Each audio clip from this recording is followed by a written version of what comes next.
your setup there. Tony, it looks good. Wait, it says up. It's not live.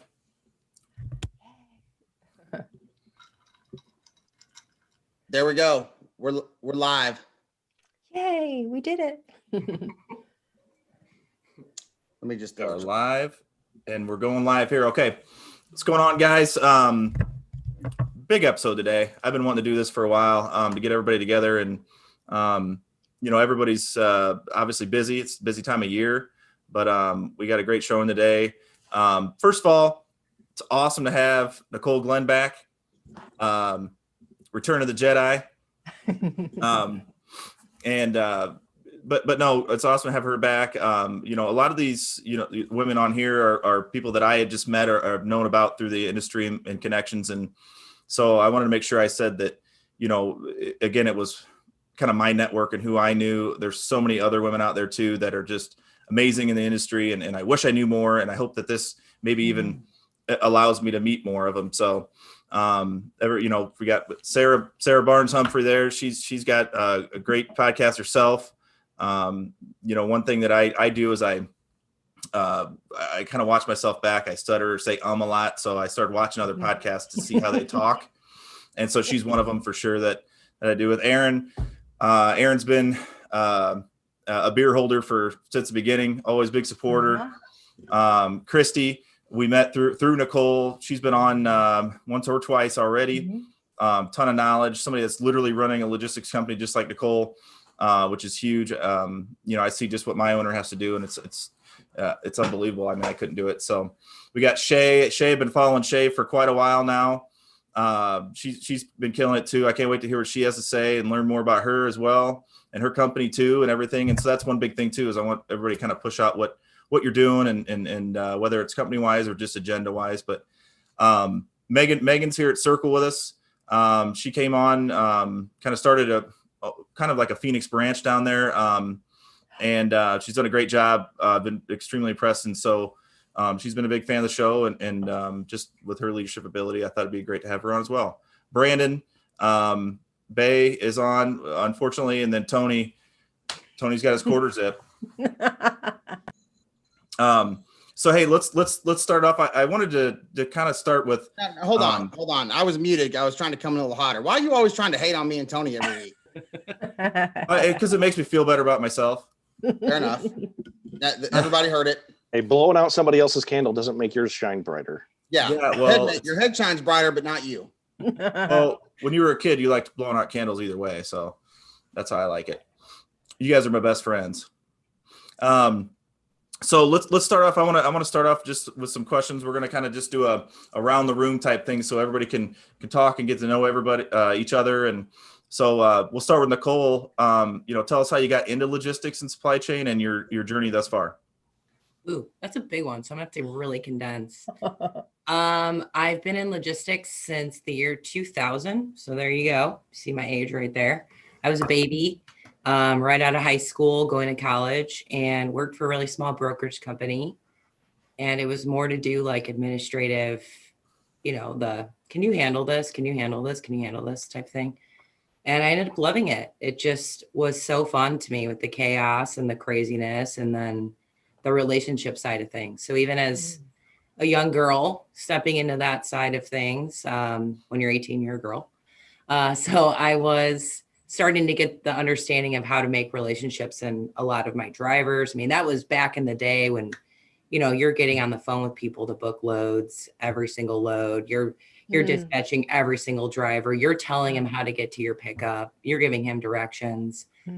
So that was a really big difference from when I started to a lot of people entering in the space now.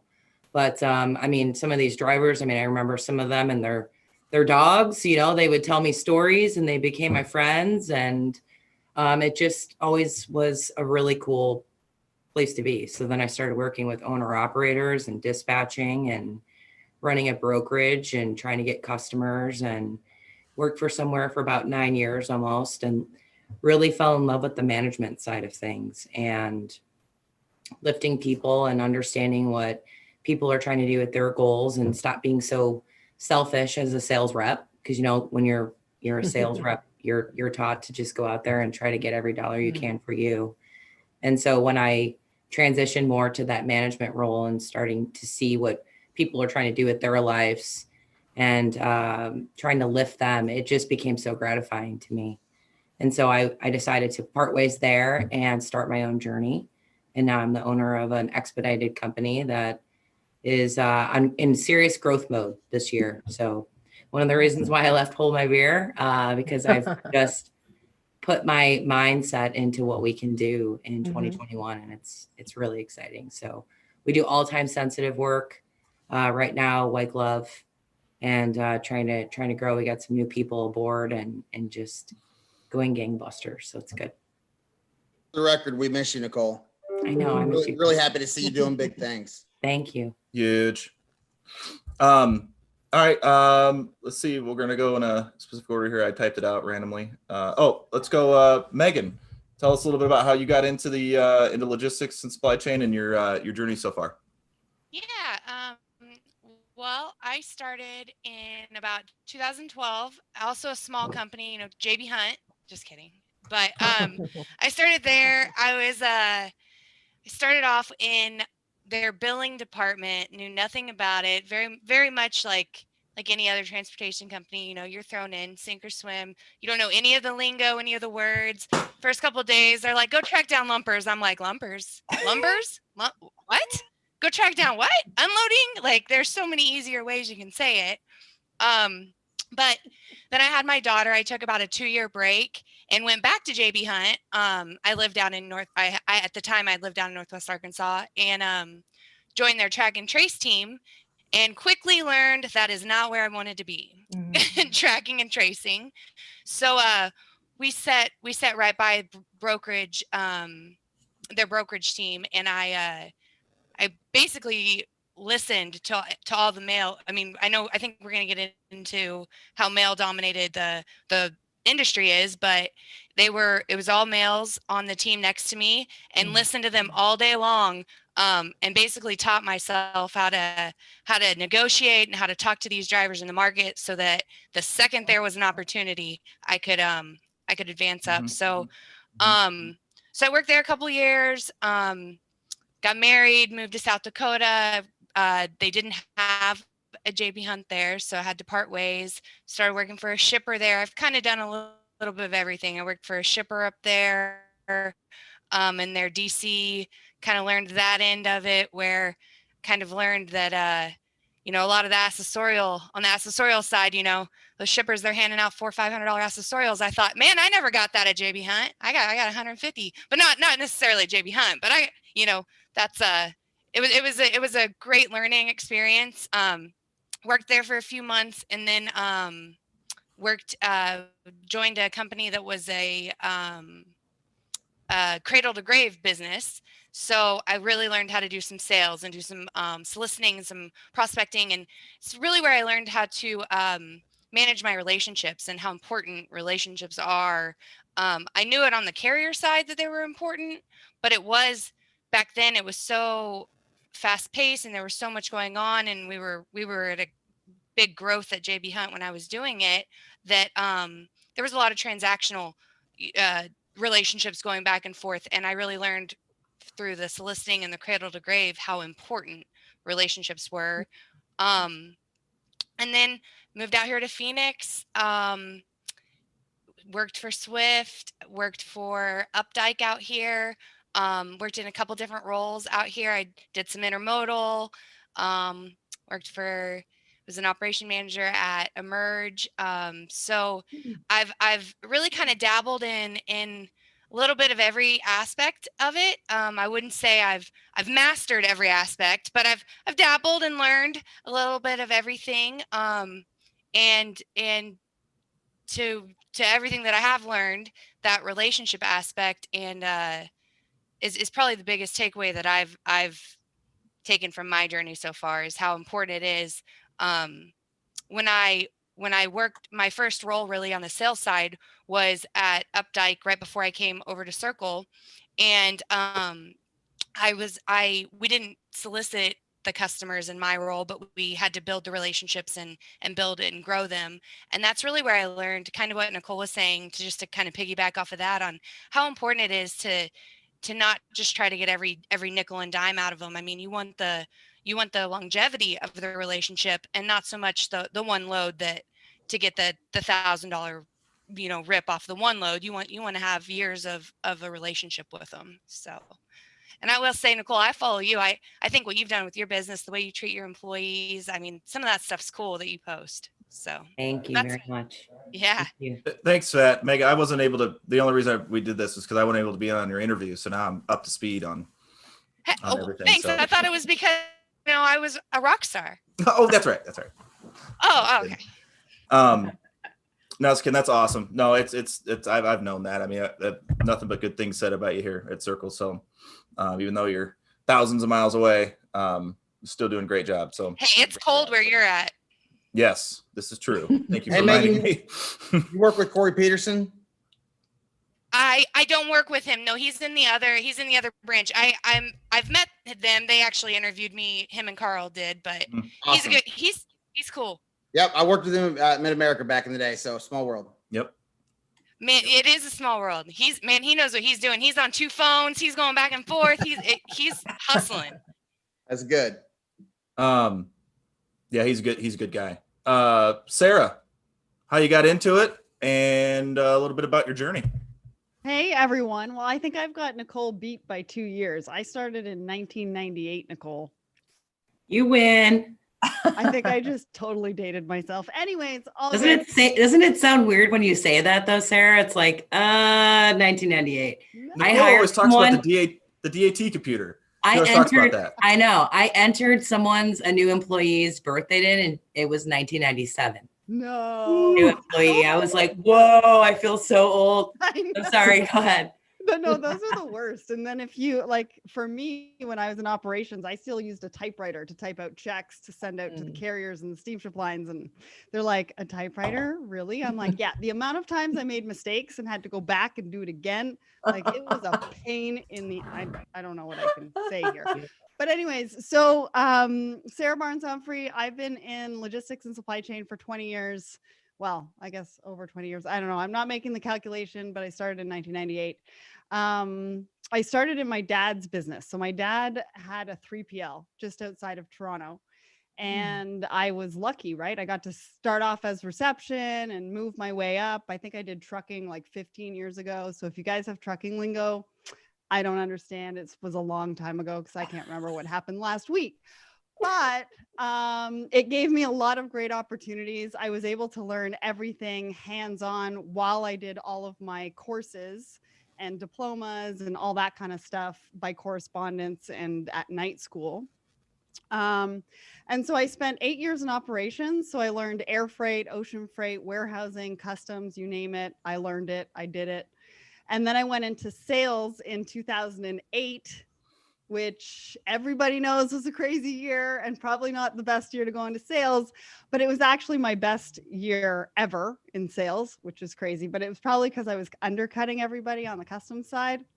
And so I was in sales for about 8 years. And then I was director of sales and marketing, and 2 things happened that year. I realized from my time in operations and sales that there was a lot of disconnect between freight forwarders and importers and exporters. And I knew technology would help solve that. And so I decided that I would go into supply chain tech. And then I also realized that there was nowhere else for me to really talk about my story as a 3PL. And as a 3PL, it's very important that you find different ways and different opportunities to talk about your brand story and tell your potential customer why you're different.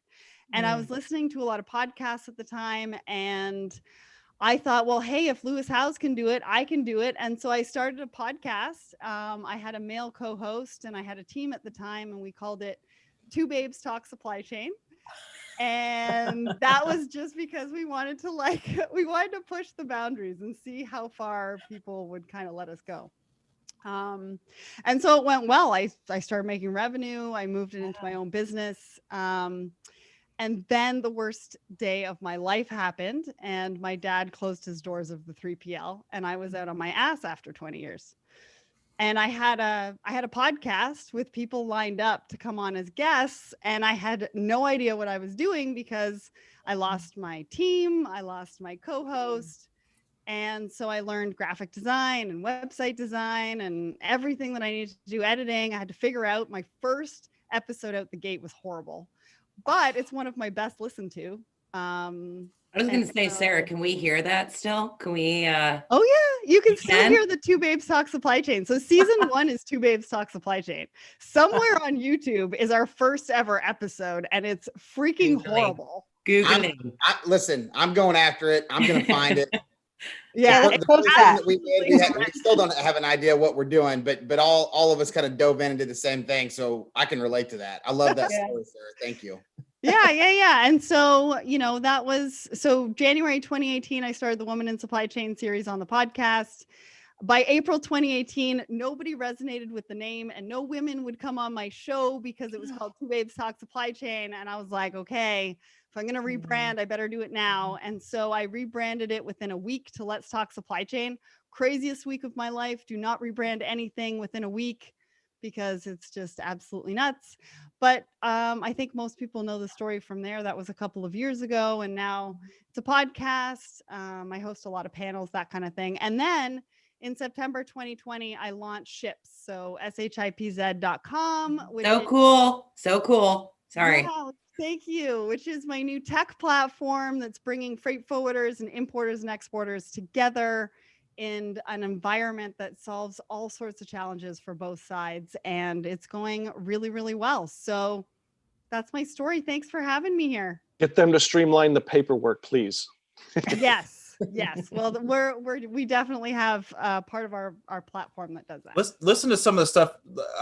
You sent me the link the other day, yesterday, I think it was, or the day before, to one of your episodes, and I listened to it, and it's in-depth stuff. And the cool part is it's bringing that whole supply chain together. I took about 6 months stint to do a contract help with a existing customer that did the ocean freight thing and the all that stuff that just really brought it together for me. Made sense. But I would just listen to a part of one of your shows, and it was talking about, the lady's talking about a container that she had to buy that was $6,100, and later that day was $6,900. Yes. You start hearing these problems that she's dealing with, and I'm thinking, Crazy. man, like it's just all the way through. It's just that's what I love about all the different podcasts. It's really interesting. Oh, well, thank you. Thank you so much. And one that we released today was talking about simulations in trucking and like the amazing things that simulations can do for, just trying to figure out different scenarios and which one's going to save you money and which one's going to help with your sustainability goals. Like there's so much amazing stuff out there, guys. It is. It's awesome. Danay. Oh, you're on mute. Uh-oh. Did you get it? Here you are. Hey. Yeah. Hey, tell us a little bit about how you got into logistics supply chain and a little bit about your journey. You pronounced my name beautifully without mutilating it. Thank you. Practice. Okay, so I actually started in the logistics industry from the insurance industry. I've been an insurance agent since 1999, so that also makes me feel a little old. In property and casualty, and started specializing in trucking and transportation in 2004, going full blown like in 2007 after I had my last child. And I just grew a great love for the trucking insurance. As difficult as it was, I kind of just, got very focused in it, and it's really good. It's a difficult niche, but it's very good. I worked at a one-stop complete trucking hub in Florida, which makes it an even more difficult niche and market area to be in, especially when we did everything there from scratch, from opening corporations, authorities, to their tags, permitting, the whole thing, and then the insurance. I was there until about 2009, 2013. And after there, we started a trucking company and started booking freight. And while I was at this place, a lot of the truckers would be like, can you just help me out? I have a language barrier, or I just need some help. I'm away from a computer. And we started a dispatch service. And there's where we kind of put everything together. I mean, I've had my trucking company now for 3 years. and a friend asked me to help him out with a brokerage. And right now I'm kind of like assisting as a broker trainee. And it's tons of fun. I love it. Yeah. I like to, the part that I like the most is honestly just helping them and educating them a little bit, you know, because there's a lot of, they don't understand. I mean, I'm not saying they don't understand, but we're very transparent with them. We give them the best, you know, the insurance, it's a multi-service thing between the dispatching, the insurance, the startup, everything. You know, we get them customers directly, so it's tons of fun. Awesome. That is awesome. That's the cool part, is that other side of it too. You hear that a lot from Cassandra and everything, and that's always fun to learn about. Shay. On to Shay. Hey. I tell you what, Shay's got the energy. It's I'm excited to hear your story, how you got in, and a little bit about your journey. Yeah, so actually I started in 2006, right out of high school. I got an opportunity for this Italian guy that I met at the grocery store, and he needed somebody to work at his pop foam company. And I jumped right in, and I got cursed out every day, and I learned how to have thick skin, and I made sure the job got done. Everything was done. Like, we hand wrote everything. He didn't like computers. He didn't want to use computers. So I did everything by hand, and including BOLs, and it was very interesting. I worked there for about 5 years, just moved up. I ran the transportation department, and I was the only woman in the entire company besides his wife. So that was interesting. I did a little bit of everything. So when the bookkeeper was out, I did bookkeeping. When HR was out, I handled HR. I was just, you know, a little bit of everything. So I really learned all of my skill sets there. It was outside of Philadelphia. That's where I grew up. And so that was just my start. It was rough, but it helped me build grit that really helped me throughout my entire career. So after that, I said that I was no longer going to work in logistics anymore. I was like, yeah, I've had my fair share, and I'm going to try something new. So all of my friends were accountants. So I went and worked for a bank, a credit union. I was like, I want to wear a suit every day. I got sick of being in the warehouse. I thought I wanted to wear heels every day. That got old very quickly. So after that, I started working at UNFI, well, Haddon House, and they got bought out by UNFI. So I did LTL there, just basically managed client relationships. From there, I went to work for a cold chain brokerage, and that's where I learned most of my networking skills, most of my account managing skills. I really dealt, like when I first started, I was just entering carrier packets all day. So dealing with insurance, like really learning the background, making sure that everybody was compliant. And then I went into carrier negotiations, and I started working with the sales team, got my first customer, and I just excelled. I was, again, one of the only people, there was, I think, 3 women working in our division in the brokerage. So that was very interesting.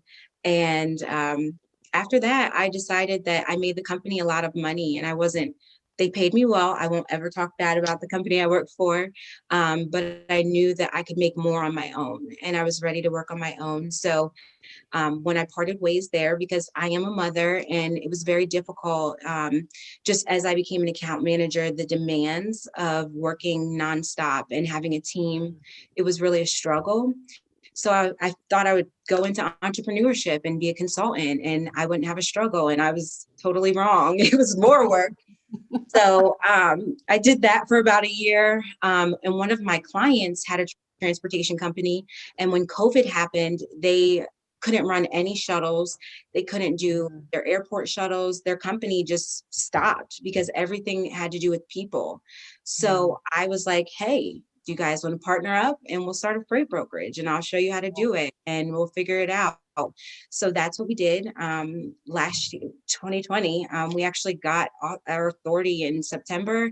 We had our grand opening in October. So my grand opening was on a Friday, and I posted my grand opening video, and on Sunday, someone called me, and I gained my first aerospace customer, and I'd never did anything in aerospace, but I learned, I figured it out, and I've been running ever since. So like, we're only 2 weeks into the new year, and we got our first global tier 1 company that we're running for. And I'm still learning and networking and just trying to do everything I can to grow our business, because I am handling all of our clients, but also handling my team and managing the business. So I won't say it's not challenging, but it's definitely helped strengthen me as a leader. So that's me. That's pretty cool. Wow.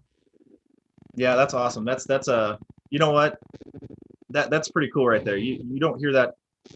I don't care if you're a woman, man, alien, it doesn't matter. When somebody says that, hey, I made this company a lot of money and I knew I was good at it. And I feel like I could do that for myself, and then they just go do it. That's awesome. And I want to go ahead.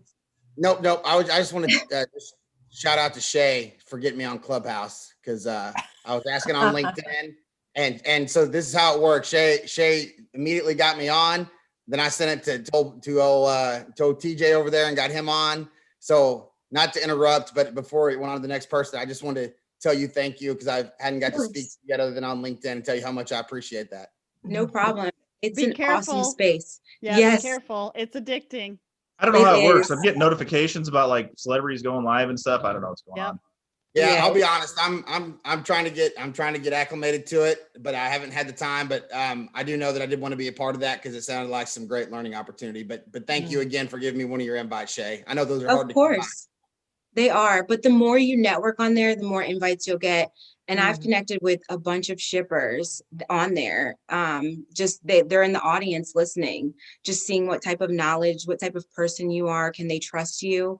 And so that's why I'm on there, just to show people like, hey, I'm not new. You know, I know everyone's popping up with brokerages, but not new, and you can trust me, I'm gonna get the job done. So That's awesome. Hey, you're welcome, TJ. You're welcome for getting you on and sending you that random text. Thanks, Brandon. Thank you. That's awesome. That's good stuff. All right, Erin, tell us a little about yourself, about your journey, and how much you love holding my beard. Go, Erin. I actually, my career, I went to school for IT, but I never actually did that. And I worked for tire companies before then. I wasn't working, and my brother called and said, let's start a logistics. So we did. I had no experience whatsoever with anything in this whole industry. So since 2016, I've learned everything. Erin, I think your microphone. Do you have a microphone there, or is it? No. It's kind of kicking on and off there. That happens with our We internet. lost you there for a minute. Do you know where it's at? Is it close to the? I don't know. It's on There we the go. computer. Closer. That's a little better. Get in there. Get in there. That should be good. Is that better? Yes. There we go. Okay. Where was I? I don't even know. What? We didn't really hear What you, didn't so you go hear? ahead. Go again. Right. Oh my God. I'm wasting time. I'm sorry, guys. Well, I'll just start with my brother and I started our logistics company in 2016, and I had no prior experience. I just was doing title work beforehand. And so this was a completely new thing. And I was excited because I love jumping into new experiences and trying different things. And so we were using, hold on, my internet connection is bad again. Can you hear me? Mm-hmm. Yeah. You can, okay. Yeah. So we started using 3PLs, and then 2 years ago, I got my brokerage license because I like to be in control of all of my clients' shipments. And I wasn't able to do that using the 3PL that we had, which was not very nice. So they were not a good one. And so I love being able to go to the carrier directly and say, where's my shipment? I treat all of my clients' shipments, which I only have a couple clients, so I'm not large by any means. But I treat them all like they're my children. So every time there's a shipment, I watch it from start to finish. So that's pretty much what I do. You have great customer But I ship skills. so this LTL. is- that's for sure. Thanks. Yes, and you're a learner. That's one thing that I love about you too. Always asking questions, always learning, which everybody is. And your awesome attitude, Erin. You're always so Yes. positive. I love it. Yeah, I'll put a post out, be like, man, nobody's like even hit like yet or anything, and then all of a sudden, boom, Erin, like, sweet. She's so supportive and yeah, just so happy-go-lucky. Even if the content was terrible. All right, Christy, talk to me. So I'll start off with saying I've got Sarah and Nicole beat because I started in 97. Oh. I was 19 years old. Yeah, interesting. I was running a couple pizza shops and I actually wanted to buy one, talked to my dad about it. My dad thought I was crazy because, you know, I thought making $40,000 a year was actually good income, and it is a decent income. I mean, obviously at 19. So, but, you know, my dad, he had his own agency working for Cornerstone Systems out there, and my dad mainly just did intermodal business. So he convinced me to come work for him when I was 19. So I started off being an intermodal dispatcher. Same thing, I think that Megan said, thrown into the fire. You basically had to do everything, figure out the lingo. And probably one of the biggest challenges was we had a lot of business out of one area and my dad used one carrier. And come peak season out of California, it was a nightmare. So, you know, dealing with that. And then obviously, you know, my dad also had my sister working in the business. Eventually my brother started working in the business as well. My dad, great man, great opportunity. He was in the military and a police officer. So it was a little challenging, to say the least, to work with him, but it definitely made me stronger and made me, I think, want to prove myself to him. So I think, you know, I don't know, it was just very challenging. And then, like, as we, you know, continued to grow with me and my brother and my sister in the business, my dad decided to open the company Knichel Logistics in 2003. He wanted to make sure that he could pass on a legacy to the family, and, you know, wasn't sure if, you know, once he retired, what would happen to the business. So when that happened, my dad actually, within a month of us opening, ended up having to have a triple bypass. And at that point, you know, I actually had already been on sales calls with my dad. I was doing finance, I was doing HR, all of that stuff was pretty much on me.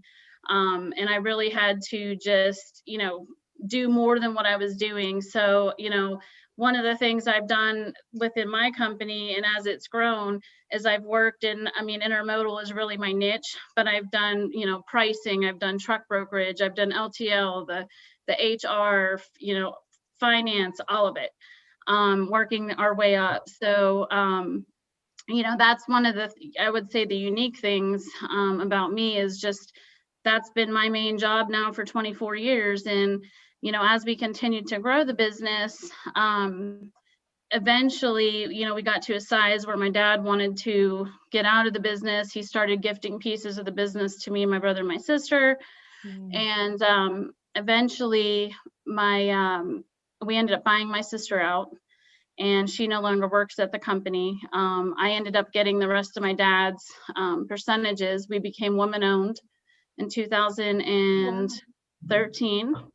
So we are a woman-owned certified company, and I'm the majority owner today. And, you know, I would say the most exciting thing, you know, about my journey, obviously, you know, Sarah, you know, Nicole, you know, starting back when we did back in the day, you know, very male dominated business. And I think that drove me. I felt like, I didn't graduate from college. I went to college, 2 different ones, and I quit to work for my dad full time. And, my dad was always about hiring people from college. Like they had to have a college degree. And I'm sitting here thinking, I don't have one. Like my brother doesn't have one. My sister doesn't have one. I don't even know that he had one, Obviously there's a place for that and you can tell the difference with some of the people, but I think my drive really was, just to prove to him that like I could do it. I could do it whether I had a degree or not. And I just, to this day, I'm still that, I have that drive behind me to continue to do this because I love being able to do what I do, give people jobs, help people out, being able to say, hey, I covered that load. Just the challenge of the industry. So it's just been a great journey for me. And then to be quite honest, I'm pretty open about this, especially in all the different articles I put out there. But when I started working for my dad and we opened, we grew the business from $2 million to $84 million. And now I'm dealing with a lot more challenges. So it's kind of crazy how your role changes throughout moving up in the company. But the one thing I'm most proud of is most of my team and management have been with me 12 to 15 years. Wow. And I do have someone that's been with me 23 years, started with me. She's my best friend back in the day when there was like 4 of us. So, I think that says a lot about taking care of your people, doing the right thing by your people. I always took care of them before I took care of me, because without them, we wouldn't be where we are today. They take care of our business. They take care of the customers, the carriers. All of it is important. It's not just about the customer and the carriers. It's about the people that you have as well. So yeah, that's my story. Man, jumping into intermodal, that's like that's a different beast than anything else. I thought when I first started transportation, I thought, oh, all the lingo, and then I got thrown into intermodal, sink or swim, and it was like, in-gate what? Freight bill what? Right?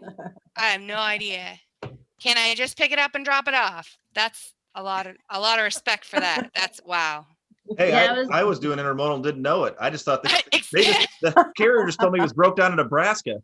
Delivered 3 days late 3 times in a row, and I was like, no, we can't macro point that one. No, I was doing intermodal, didn't even know it. DJ, that's what I was getting ready to say. Back in the day, California was that was my bread and butter. I did a lot more intermodal than I knew. I had a lot of track phones on macro points, so I am skilled in giving it to people that can load it onto a cart, rail it, and get it there on time. Whatever. We all did intermodal. We didn't know it. From California to Pennsylvania, it was like, man, why are they always 2 days late? It's so weird. Nebraska, it seems a place to break down. Well, why is your truck broke down in Champaign, Illinois for 3 days? Why is that one of the big well, I Oak Village. When I started, there were days like we could actually lay out and get a suntan on the back because we got everything done and it was great. And then as the years went on, I can tell you it's so challenging now. It's unbelievable. And there's times I tell the staff, hey, listen, I'm willing to jump in. And they're like, nope, stay out, because I've been so removed from it per se. But it definitely is. And we have a training manual and a glossary that I can't even tell you how many pages long it is. It's unbelievable. So, but yeah, we also have a truck brokerage. We also have LTL as well. And those are smaller pieces within my company. 80% of my revenue is on the rail side. That's awesome. And that's a different beast. That's crazy. Yeah, I'll give you the tip on California freight. If they have a Glendale, California area code, don't book them. What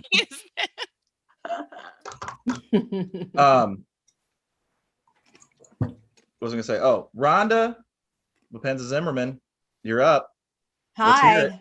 I like the way Bompensa-Zimmerman. RBZ. Yeah. So I am the newbie to the whole industry, but I'm definitely the oldest of the whole group. So my background has pretty much been in college athletics, sports, student recreation, startup management, working with the community, partnerships with vendors and different organizations. So listening to you all, I kind of hear the same theme. 2020 was a time where I really tried to learn, okay, exactly what does global trans do? What is all LTL, 3PL, BOL, like DC? Like I remember the first time I heard DC, I immediately thought DC, like Washington, DC. So this year has been a year of just learning about the industry so I can better be of service to my team because everybody's remote. So, and rather than reinvent the wheel, so to speak, I've found that the relationship part is the same struggle that I'm hearing as in college athletics or sports management. And it's all about, you know, kind of talking with my team, assessing where they maybe haven't learned some skills, some soft skills more so than anything, and really trying to be of service to get them to understand that everything is not about them, you know, and really trying to foster those relationships and find, you know, their way to deal with issues that come up and the stress. And that's pretty much in a nutshell what I've dedicated this next year to, because everybody's working so hard and everybody's so removed from the day-to-day social interaction. And for instance, we had someone come in today, I haven't seen him since March, and you know, asking about his kid, how he's doing, and I could see the anxiety and he misses the crowd, and just, you know, it's been it's just been amazing to kind of learn to navigate how each department within where I work at Global Trans, how they communicate with each other, how they learn each other's role, where we're hiring so many people, we're growing. We just got into final mile this year. Again, last year I'm not knowing what that was. I actually know what that is now, and just trying to talk as best as I can with the team about how best they can go about asking questions so they can make their job a little easier on themselves and for whoever it is that they're working with. So, and TJ, you know, I started following you guys, Nicole, I'm like taking notes. Erin and I would have conversations about that, and following Sarah's show and all the different platforms on LinkedIn. And it's just, you know, I feel really I feel lucky. Sometimes I feel like really, I don't want to say stupid, but like, I don't know some of the terminology, but I'm so eager to learn. And I'm just so inspired by everybody in the heart. I was speaking to someone today. We lost somebody in expedited services. So there was a new hire coming in, and I was talking to Michelle, and she was all stressed out, and, you know, and it was all about take a breath. Let's check in with ourselves. Let's check in with our emotions, go for a walk. What can I do for you? So that's kind of what my job has been, you know, in this industry. And I've also found that there's not a lot of support for people in the area of mental health and physical health. There's really not. And I can't tell you, my DM box is blown up constantly. People are like, you do what at Global Trans? Director of Fitness and Wellness. And then talking about what that role is. And they're like, oh, I wish we had somebody like that. So although I'm not in the nuance of the day-to-day, I really try to be of service in my own way with 25 years of experience doing what I do. So you must be invaluable to the company, because I'll tell you, like 2020 has shown us how important mental health is, you know, for everybody. You know, I'm doing some check-ins personally with some supply chain leaders, like high-ranking supply chain leaders, just to say, hey, how are you doing? Because you're taking care of everybody else. Yeah. You know, how are you doing? Is everything okay? Right. And I've had some of them come back to me and say, oh my God, thank you so much just for asking, because nobody above me asks and nobody really below me asks. And so it's just nice that somebody asks. And you know what? It's been a really, really hard week. Yeah. That's awesome. Cause like, honestly, what you do, Rhonda, like, honestly, I can't even tell you, like, cause I check in on my employees, and then I had some check in on me, cause I did have an employee pass away back in November from COVID that's worked with me for 15 years. And it was difficult for a lot of us. And, you know, so then people were asking me, well, how are you doing? I mean, I'm overwhelmed. I mean, I talked to Nicole, me and her talk, and I'm like, I am going crazy. Like, but I got a smile on my face. But at times, like, I'm just like, how the hell do I get through the day? Like, I don't even know how you do it sometimes, you know? So I would say one other different thing, just to share my other perspective, is so I'm not people ops or HR. So when I speak to anybody from C-suite all the way down, I hear like their real struggles that they are not going to communicate to someone else. And ethically, I do not share it, and they know that. And then I'm kind of the sounding board, so to speak. So I'll pass it along in my own way. And going back to your point, we had someone who I knew like needed some mental services. They needed, so in an ethical way, I'm like, hey, you better do a check-in with so-and-so, something's off. I'm noticing their behavior's off.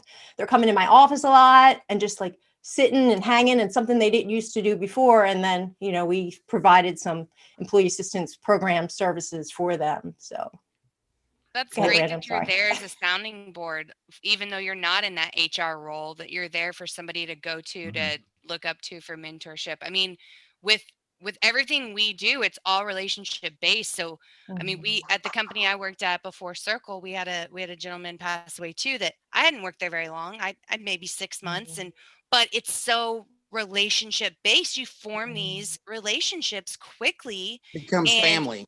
Yeah, it becomes family quickly. I mean, and people don't understand that. They don't understand that you're spending, because transportation, I mean, let's get real. It's not a 9 to 5. You're working all the time, and you're working with people all the time, and it just becomes family quick. And they don't, outside of our family, they don't necessarily get it. And it's like, it, you know, you didn't know him, you don't know these people, you haven't. Well, I did. You know, I worked with him every day for 6 months. That may not belong to you. That meant something to me. And it's just, it's nice to have people like you around, Rhonda, because I mean, there's not a lot in a lot. So one thing, everybody that's in this room, male, female, or that's even watching, that's in this industry, we have some type of mental illness about us, or else we wouldn't be doing this. Isn't that what I say?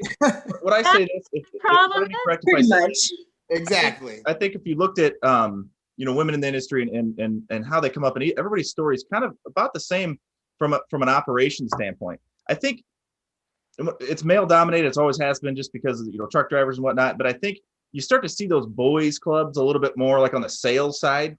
Am I wrong there? Yeah. I think maybe a little more in sales, but operations. One thing I've always loved about it, and I've always talked about this with like an admin or a billing department. The difference is it's so fast paced that they don't even know. They don't care if you're a woman, a man, or whatever. As long as you're keeping up and you're going with it, and you're thinking you're getting stuff done. That's the biggest thing. It's always been my thing, like in operations. And so like you'll hear like drama from other departments because they have time to talk about things. And like, that's a great thing about operations is there's no drama, because like, you're too busy. You like, can't breathe. You don't have time to talk. If you got a good sales rep, they don't have time to talk either. And you give me a woman on the sales side, you give me a woman driver, you give me a woman on the operations side.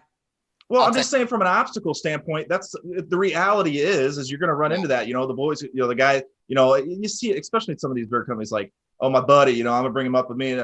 That's an obstacle. There's no way around that.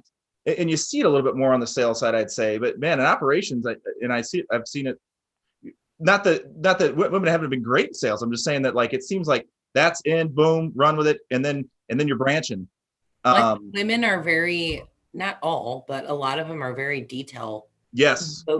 And multitaskers. Yeah. We're mothers, we're wives. Right. Pull the stuff. best account managers that I've ever assigned to accounts have been women. I mean, like Well, I'd say they're nurturing. We want that's in us. You're nurturing. You want to take care of it. I mean, not necessarily people pleasing all the time. I mean, you still got to be firm. You still got to know what you want and how to get it done and do it the right way. But, you know, I think probably everybody on this panel, I mean, everybody's got to where we are with the integrity and, you know, being nurturing and taking care of who's taking care of you. Yeah. It's just. And the detail oriented, that's the thing is, you know, missing a detail is key. And again, you see men say they go out slang calls, whatever it is.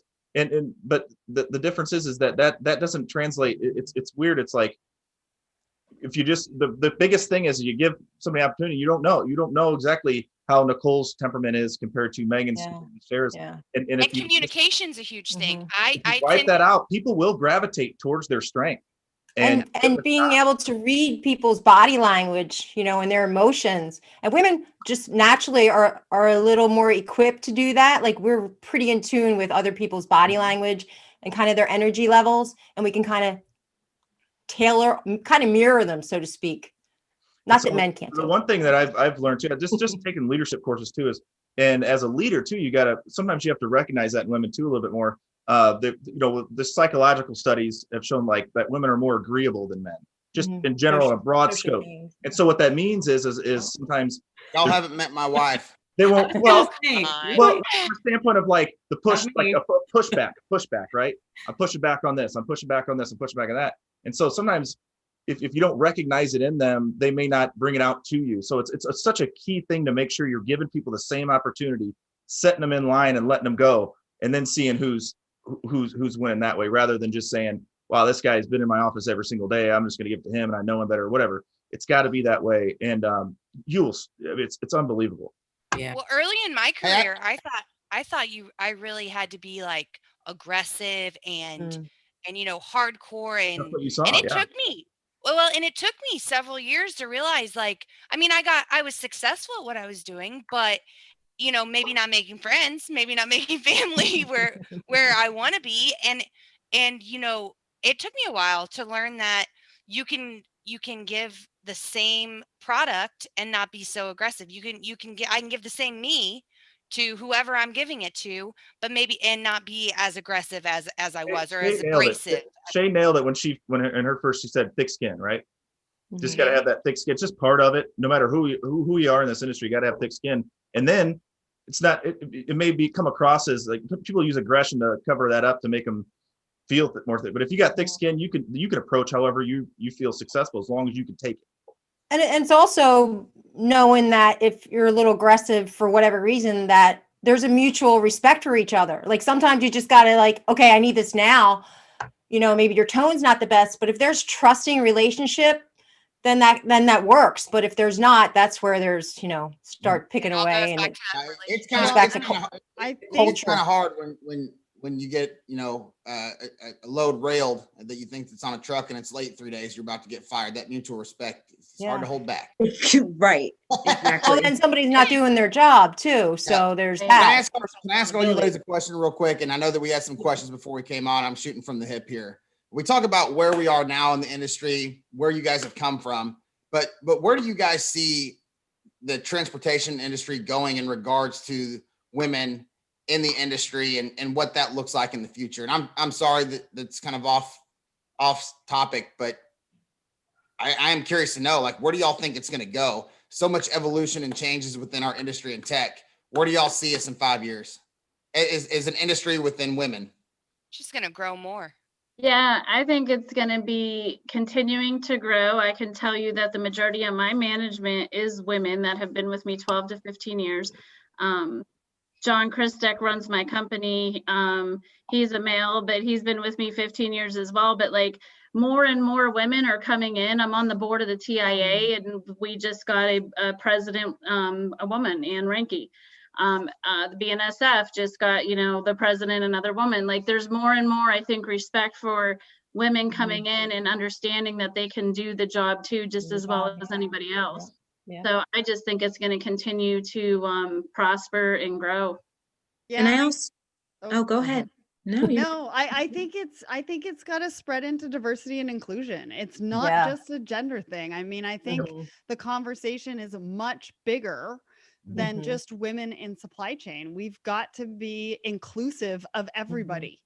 And that's one of the reasons why, I have the Woman in Supply Chain series, but I started the Diversity and Inclusion series because people need to start having these in-depth conversations. Like people are coming on the show and they're being very genuine in their stories and their experiences and what they've experienced and, how did it make an impact then? And what would have changed that impact? How can we have the conversations? Like in one of the episodes, we had somebody from the LGBTQIA plus community, and he wants people to know how he identifies. And then I said to him, so can I ask you, you know, and these are the conversations that we need to be having. And at first he was like, no, or it depends on the circumstance. And by the end of the conversation, he was like, no, just ask me. So these, I think, are the conversations, and this is where we need to go with that conversation rather than it just be gender-based. And Shay, I'm sorry, over to you, because I didn't mean to. No, you're fine. I agree with that wholeheartedly. And I think also as women, as other women are coming up, just kind of guiding them, because a lot of women don't understand how to navigate, especially being in a male dominated industry.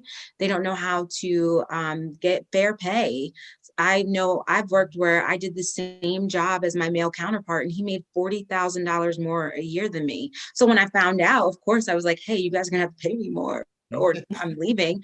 But most people don't know how to navigate that. I also think there's a trend now. I see a lot more young women that I'm mentoring either in high school or in college that don't, or that want to take a different path and are interested in becoming drivers. So I think we're going to see more women start, you know, just expand. You know, you see it in women in trucking all the time. Like we're taking over.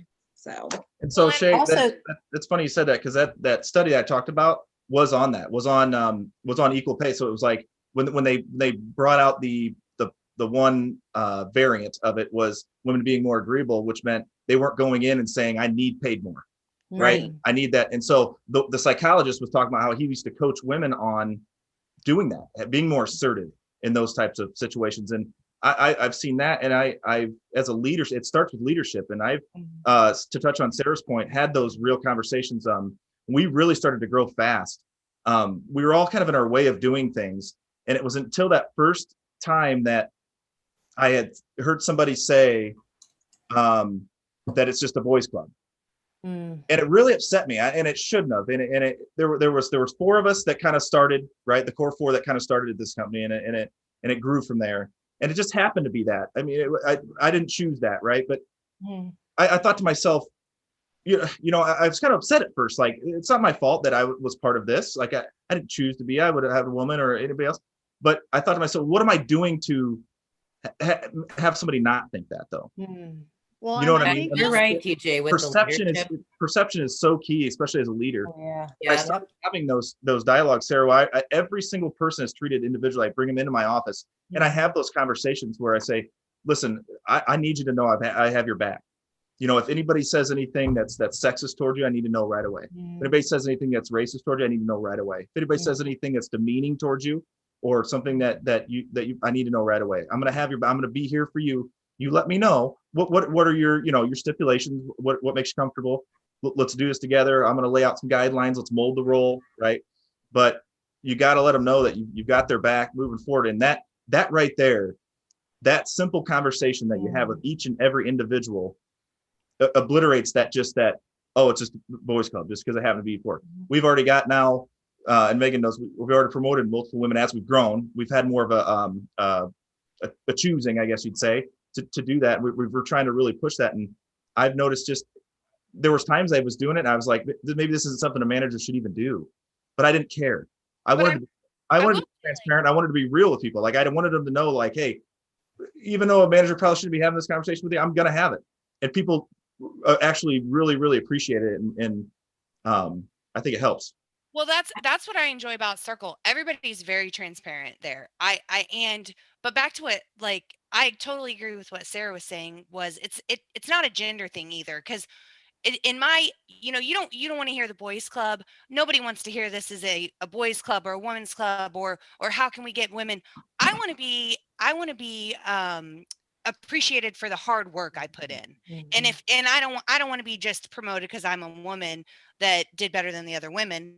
I want to be promoted because I'm a woman that did better than the other men, did it better than everyone in that company. Just, you know, it's a hard numbers don't lie. Get it, girl. Yeah, it's a hard work aspect. And that's a big part of it too. And I think they're on YouTube on the chat that's going on and kind of what we're talking in our chat, you know, it's only going to grow with the people we mentor, the women we bring in, but also freight. I think you might have said it even, it chooses you. You don't choose it. Like, you can't get away. Yeah, I've tried to get away and you come back. because it's addicting. You want to do it. You feel like you have a purpose. You feel like you put that on that shelf. You put that can of Pepsi in that store. You have a purpose. And when you feel like that, you don't want to get away from it. How important is that conversation? I talked to Chris Jolly about this the other day, of saying, if you decide that the logistics is not for you, right? It doesn't work out and you don't feel like keep up, it's okay. Yeah. It's all right. It's not a bad thing. It's not this is a different industry. It's okay. And I've had that conversation, like, this isn't working out for you. We've tried it. No hard feelings. I'll support you with whatever. Keep looking for what your drive is, what your passion is. You've talked about this or that. Go for that. I'll support you. I'll write your rep referral, but it's okay that it's not for you, because it's tough for people to swallow sometimes, like they feel they failed, but it's just sometimes not for you. And that's an okay thing. Yeah. And that goes with anything. I'm in some leadership classes to grow and to be a better leader. And they talk about the right person, the right seat. I don't know if you guys have ever heard that, but is it the right person? Is it the right seat? Are they capable of it? And do they want it? And that, and if any of those don't apply, people don't understand, but that's okay. And I think TJ, you talked about it. You talked about, hey, just because they're not good in one element within your company doesn't mean that they can't be a good asset somewhere else. So, notice that before they fizzle out. Exactly. You got to be aware of people. Nicole, real quick, awfully quiet. What do you see? One thing I've always noticed about you is you're very, very involved. I think Kristy as well in your company and your employees. What do you see? How do you approach that individualization of potential, I guess you'd say? It's just, for me, I do love the concept of women stepping in this space, but I don't treat females in my company any different than the males. And I think by kind of honing in on that a little bit is actually some of the harm, right? So it's like, why do I have to acknowledge that you're a female? Why do I have to acknowledge that you're a male? Like, let's just, whoever's best for this job and wants to do these things, let's do it. I have vision plans and career paths for a guy, and it's the same exact thing for a female. Yeah, as long as it's consistent across. Yep. Exactly. And so, every single person is different. So different people need different coaching. I have a lady on my staff. She just stepped into a management role, and she really knows what she knows. That's what I always tell Christy. She teaches me a lot of stuff. But I'm investing in her what I invested in Tyler, who works in my branch. I think if we segregate it in our minds intentionally, when you have that intention, that's when some of these walls and barriers come up. So it's like, if I pay her the same and she's doing a kick-ass job, she's going to get the same bonus that everyone else is going to get. We just need to, in my mind, treat it that way. And I'm not going to hire and put someone on management just because they're female. I'm not going to hire and put someone on management because they're a guy. I'm going to hire people that have those capabilities, and I'm going to hire for attitude. Are we going to hire people that are excitable and want to do these things? Yeah.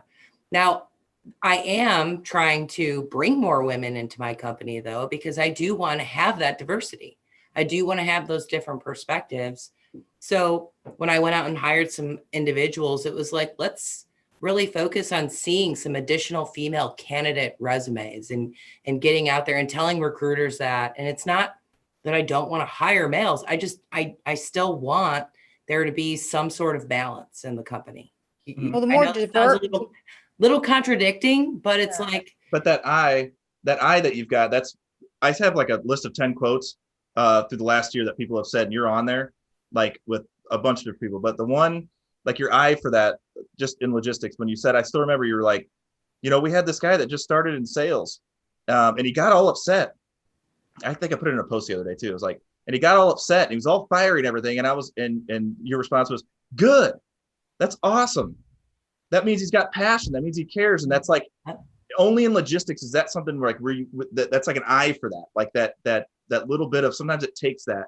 It's a conversation sometimes you have to have with them afterwards to let them know it's okay that you're upset. It's part of it.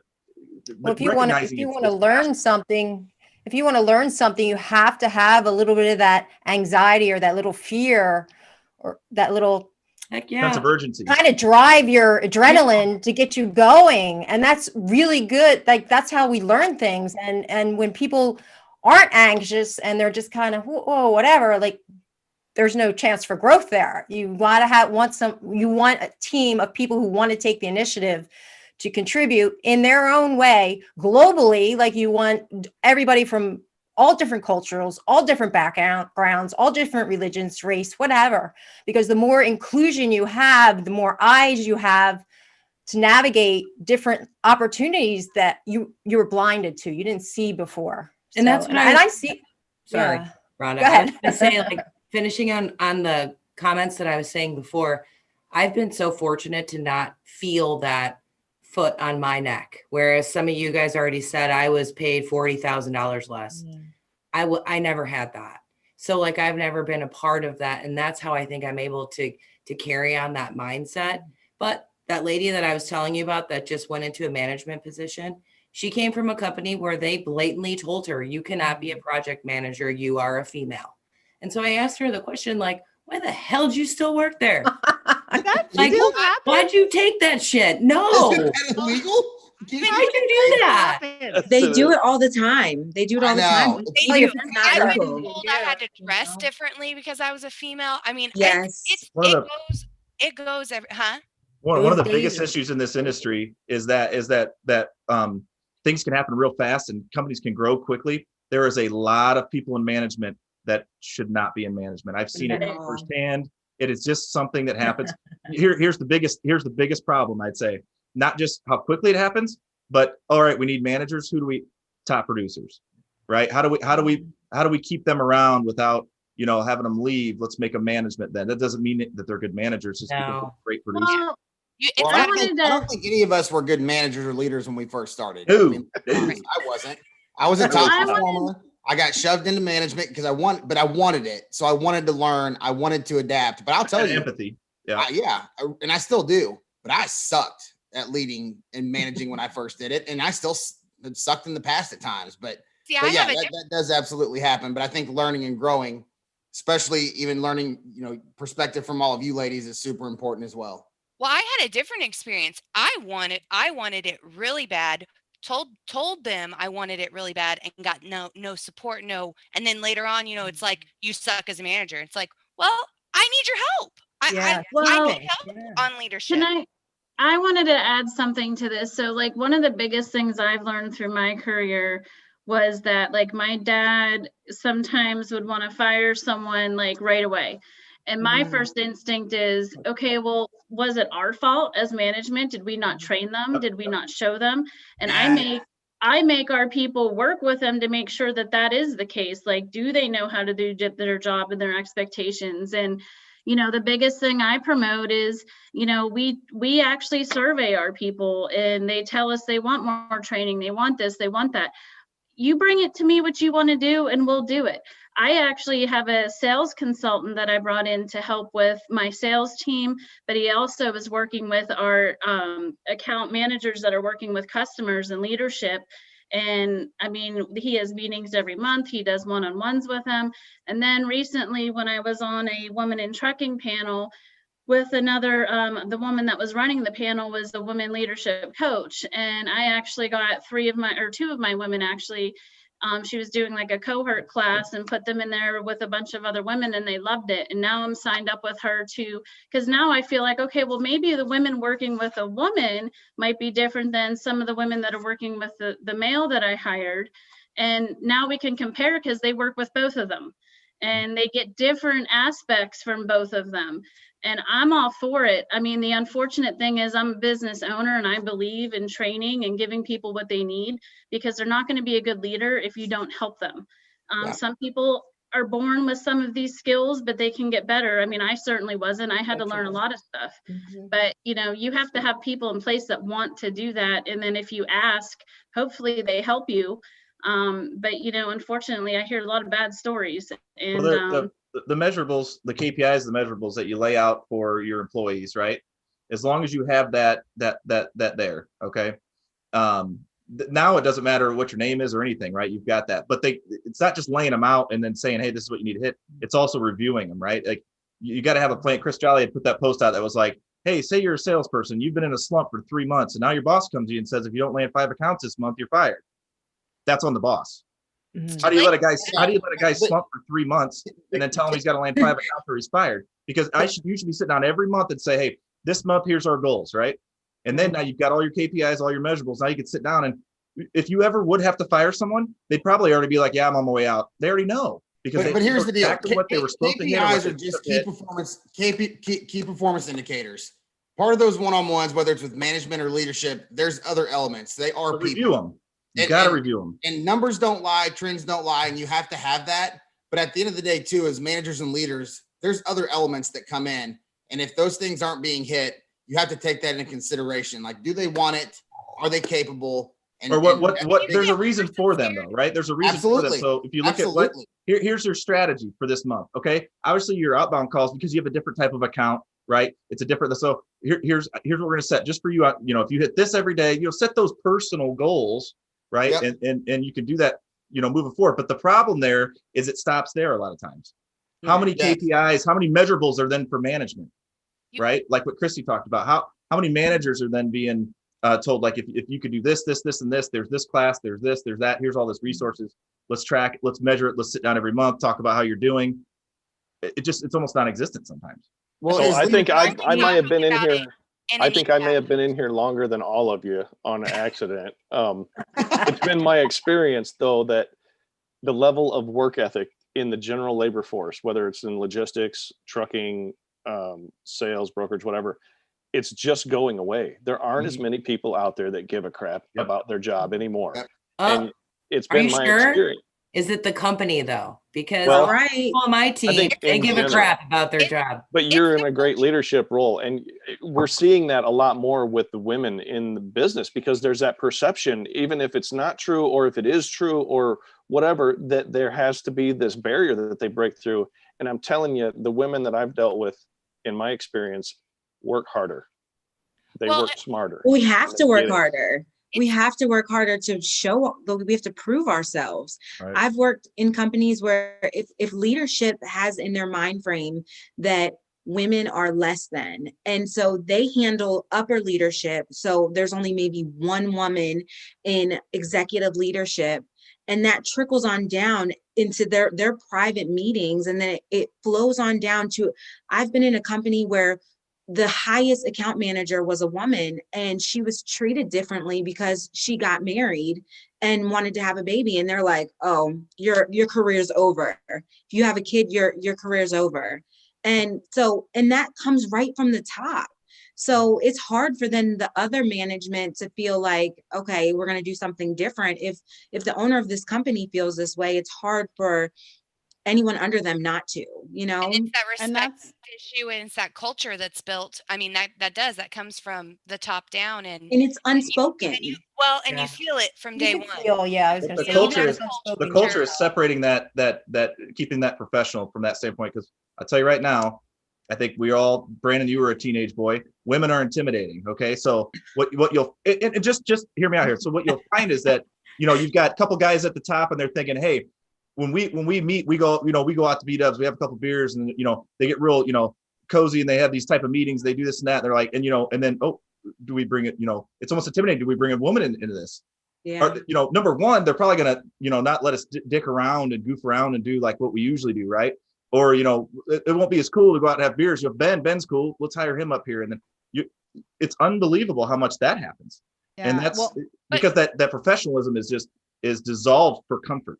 So I'm 34 years old and women still scare me. I mean, what are you talking about? I just want women, I want to urge all the women, if they're listening, it doesn't have to be this way. It doesn't have, if you're in a place that is not acknowledging who you are as a human being, amen, leave. There is another Cole's hiring that will acknowledge you as a human being. Yeah. Research your company or interview your company as they're going to do that to you. Stop taking it. I'm not taking away from any of you other ladies. If you're watching this, you should follow all of them. I just have a different relationship with Nicole from being on the show, so I'm not downplaying. But if you want someone, and just check her out, because her leadership, everything that she's doing is right. You have truckload experience. I'm not taking anything away from Megan, from Erin, from Shay, from Christy, from Sarah, from Danay. I'm not saying that. I just know her at a different level, but she is speaking the truth.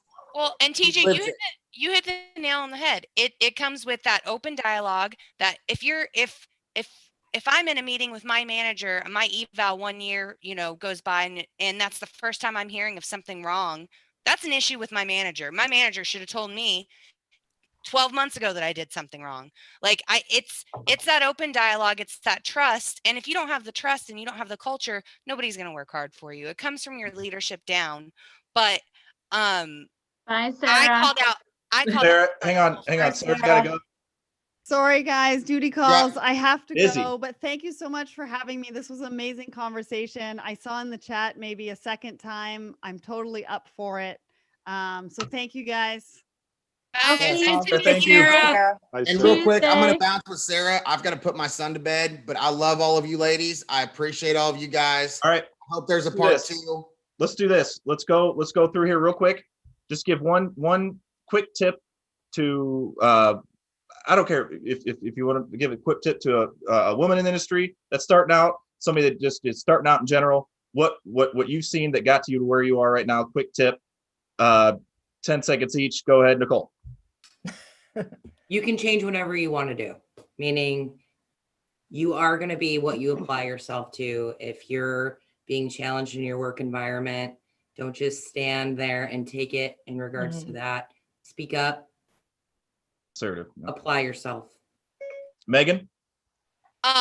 Change and adapting to change is key. You work hard, do everything you need to do, but this industry changes on a dime every day. Go with it and you'll be successful. Work hard. Sarah, Danae? You're on mute. Sorry.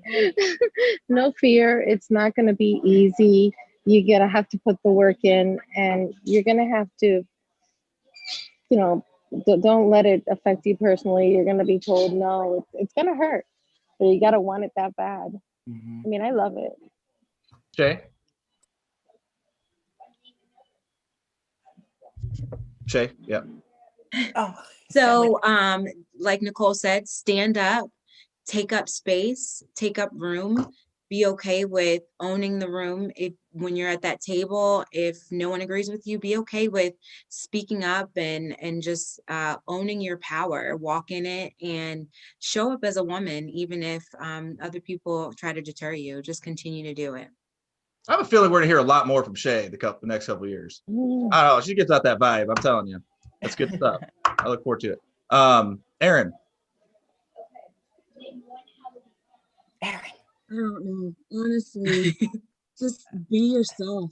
I can't be anybody but me, and I am honest to a fault, and honesty is my best policy.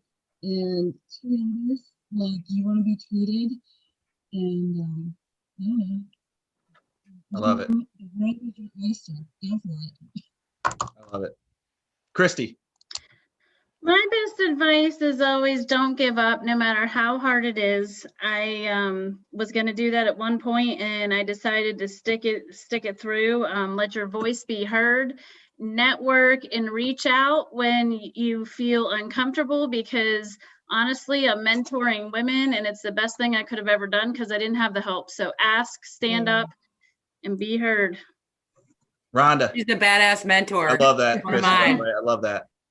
She's awesome. I would say I know where your value system is and don't compromise them for anybody. Yep. And don't let anybody change your mind. You know what you want. You go out after it and don't settle for less. And again, it's all about positive relationships. And if anybody is not on your team, kick them out. Go someplace else. Don't put up with the crap. Yes. Tony. Go get it. Go get it and always be learning. Yes. I love Hey. it. Thank you guys so much. Thanks, guys. My biggest advice is this: give everybody a shot. You'll be surprised what happens. That's Listen, right.